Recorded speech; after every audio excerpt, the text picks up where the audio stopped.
The Beatles were inducted into the Rock and Roll Hall of Fame in 1988, but due to the conflicts over royalties that had been stewing for at least 5 years, it hadn't played out the way us fans had likely envisioned.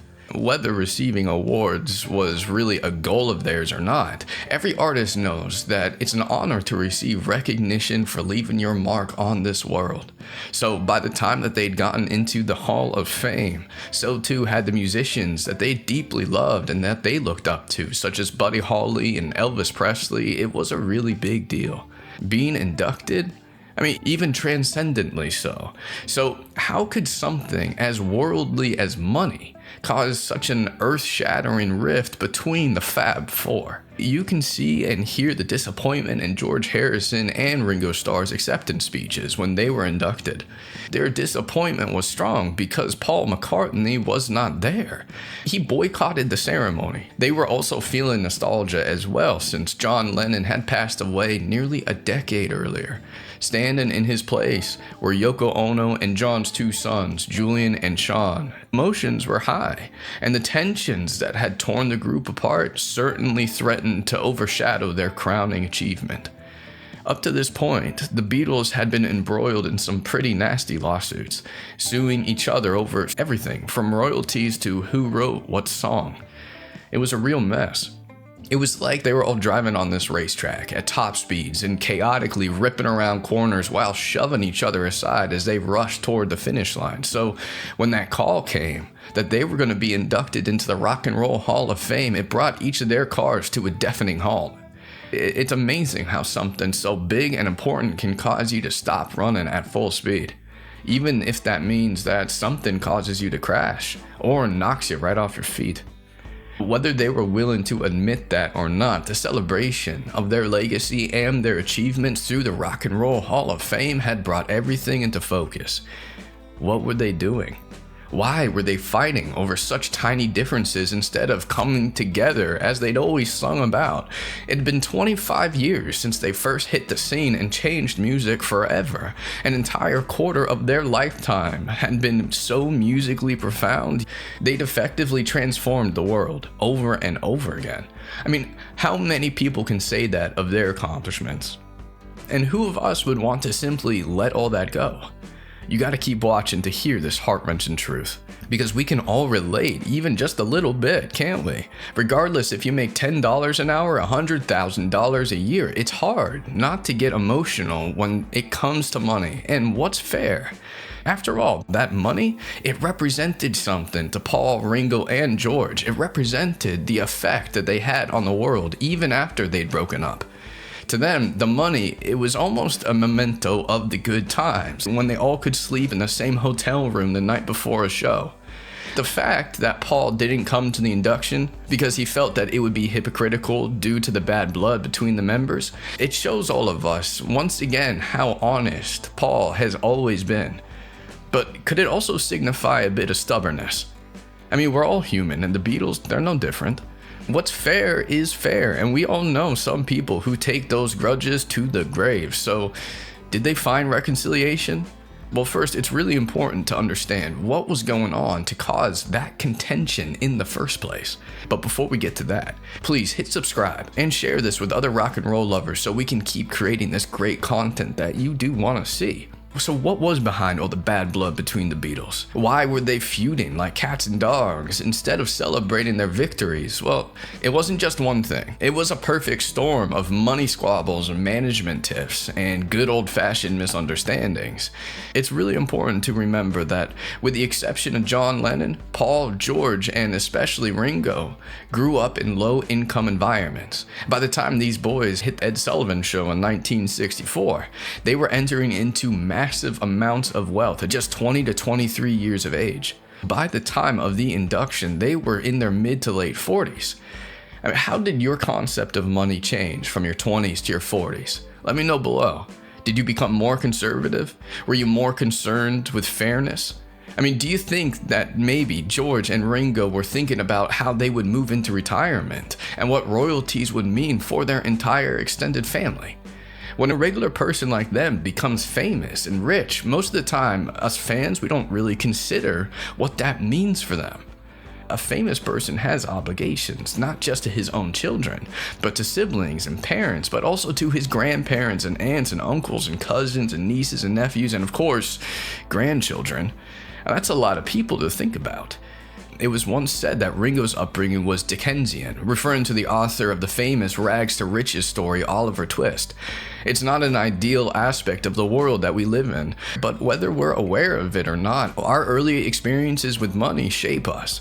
For most people, our financial lives are like a roller coaster, and the Beatles, more than most, were on the biggest amusement park of all time, starting out at the lowest lows and ascending to the highest heights. I mean, what a trip that must have been. At the end of the day, we just can't entirely know what a rich and famous lifestyle does to a person unless you've lived it yourself. It's been heard through the grapevine and through my research that in a very un-Paul-like behavior, Paul had quietly cut a side deal with EMI Records to pocket a bigger slice of the Beatles' royalty pie. When the other members found out sometime in 1983, they were understandably through the roof. Suddenly, these men who'd once shared everything were lawyering up and slinging lawsuits at each other. I mean, why do you think Paul did this? What do you think his intentions were? Sound off in the comments below. In order to really walk a mile in Paul's shoes, we have to think about a guy who came into the picture at that time, Alan Klein. Klein had been eyeing the Beatles while managing the Stones, and Paul had never liked them. Maybe that's why Paul started getting desperate for that royalty slice. Maybe he felt that this could all end badly, and he wanted to at least remain strong for his three brothers if Alan did what Paul feared he would: steal all of their money. What Paul couldn't see behind the scenes, however, was that Alan was actually fighting for the band. In 1969, Alan Klein negotiated a new contract with EMI that would cover all the Beatles' works, including solo works through 1976. This would also make it possible for each of the members to negotiate their own contracts. It's just a shame that all this drama had to boil over on what should have been the biggest night, getting enshrined into the Rock and Roll Hall of Fame. On January 20th, 1988, at the Waldorf Astoria, the air was thick with anticipation and tension, as well as confusion from the audience. Where was Paul? Why was there this awkward energy in the room still after so many years? Why was Ringo a bit more boozed up than normal? And what was that sad twinkling in George's eye? If we could go back in time and sit in that auditorium, I bet we'd be able to feel the weight of such a legacy, stretched thin in a way that felt so brittle it might break. Or maybe you were there. If so, please share. What did that feel like? Or for those of you who could feel the energy from the videos, what do you think the general tone of the emotion was that night? We'll get to George's speech in a minute, but first, let's look at two of the most pointed jabs taken at Paul. When Yoko took the mic, her first words were, "I wish John was here. He would have been here, you know. He would have come." And then she let out this laugh as people in the audience cheered. She was probably making a point. Or maybe she wasn't. Either way, it was followed by a bout of irony from her son, Sean. He said, "I love the Beatles, and I'm pretty proud to be up here today, for doing nothing." And then he chuckled. Leave it to a kid to bring the tensions back to normal due to their innocence and their honesty. He basically said, "Hey, I don't deserve to be here, so it is what it is." I bet he was even thinking, gosh, adults, stop being so hard on Uncle Paul, he is awesome. But the real jaw-dropper of that night came during the Beach Boys acceptance speech when Mike Love decided to call out Paul for suing his bandmates. He started off stating how sad it was that those who passed couldn't be there, but then he specifically called out the absent Beatles member by name when he said Paul McCartney couldn't be here tonight because he's in a lawsuit with Ringo and Yoko. That's why he sent a telegram to some high-priced attorney in this room, you know. And that's a bummer, because we're talking about harmony, right? In the world. Unlike the Beatles, who were so careful to try not to introduce drama, Mike also called out Diana Ross and Mick Jagger, publicly insulting them. Years later, Mike would sue Brian, his own cousin, for Beach Boy rights. I mean, the music industry is a crazy place, am I right? Now to get to George's speech, George had to mention Paul not being there. I mean, someone in the band had to. and he did it in a style that's been perceived multiple ways. George said that it was unfortunate Paul couldn't make it because the acceptance speech was in his pocket. Of course, the media had a field day with this, and they took it as juicy gossip. Was George snubbing his old friend, or was he trying to make light of a difficult situation? Either way, fans were torn between being bummed out about Paul's no-show and totally understanding why he'd want to skip this uncomfortable event. It seems to me that George's heart was in the right place when you can visibly see and hear the affection and poignancy in his voice as he spoke about the absence of half the band in that moment. He said, "It's really hard to stand here supposedly representing the Beatles. It's what's left, I'm afraid. But we loved him so much, and we all love Paul very much." Can you imagine how Paul would have felt if he'd been able to witness George's simple, honest, and caring words that night? Well, I'm sure he read about it in the days that followed, and perhaps that was a true turning point for all of them, at least deep down. Maybe Paul even felt drawn to some of George's original lyrics, such as those in "My Guitar Gently Weeps." George's belief in virtuous ideas such as unrealized potential, universal love, and forgiveness were perfectly depicted in the following lyrics. "I don't know why nobody told you how to unfold your love. I don't know how someone controlled you. They bought and they sold you. I look at this world and I notice it's turning while my guitar gently weeps, and with every mistake we must surely be learning, while my guitar gently weeps." In the end, that ceremony closed with an all-star jam session featuring George, Ringo, rock legends such as Bob Dylan and Bruce Springsteen. They tore through classics like "I Saw Her Standing There," and the awkwardness and tension, it seemed to melt away as the audience basked in the glory of that music, and so did those on stage who were left of the Fab Four.